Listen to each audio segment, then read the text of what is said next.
We'll go to back row left. Alex Garber with ESPN. For the players, I know you talked about keeping the joy of the game, but I'm curious, it's a long season, right? And you guys have had the target on your back the entire time, the win streak being number one. How do you handle the unique pressure that comes with that? How do you keep the joy for so long when anxiety seems like a thing that can very easily set in? Well, the only way that you can have a joy that doesn't fade away is from the Lord. And any other type of joy is actually happiness that comes from circumstances and outcomes. I think Coach has said this before, but joy from the Lord is really the only thing that can keep you motivated, just in a good mindset, no matter the outcomes. Thankfully, we've had a lot of success this year, but if it was the other way around, joy from the Lord is the only thing that can keep you embracing those memories, moments, friendships, and all of that. So that's really the only answer to that, because there's no other way that softball can bring you that, because of how much failure comes in it and just how much of a roller coaster the game can be. 1,000% agree with Grace Lyons. I went through that my freshman year.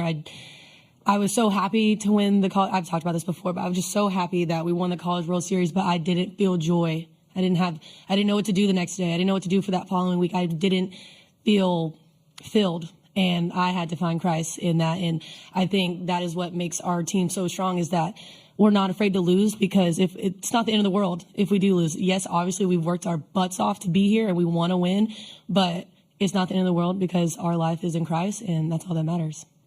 Yeah, I think a huge thing that we've really just latched onto is eyes up. And you guys see us doing this and pointing up, but we're really like fixing our eyes on Christ. And that's something where, like they were saying, you can't find a fulfillment in an outcome, whether it's good or bad. And I think that's why we're so steady in what we do, and our love for each other and our love for the game, because we know this game is giving us the opportunity to glorify God. Mm-hmm. And I just think once we figured that out and that was our purpose and everyone was all in with that, it's really changed so much for us. And I mean, I know myself, I've seen so much of a growth in myself with once I turned to Jesus and I realized how he had changed my outlook on life, not just softball, but understanding how much I have to live for, and that's living to exemplify the kingdom. And I think that brings so much freedom. And I'm sure everyone's story is similar, but we all have those great testimonies that have really like shown how awesome it is to play for something bigger.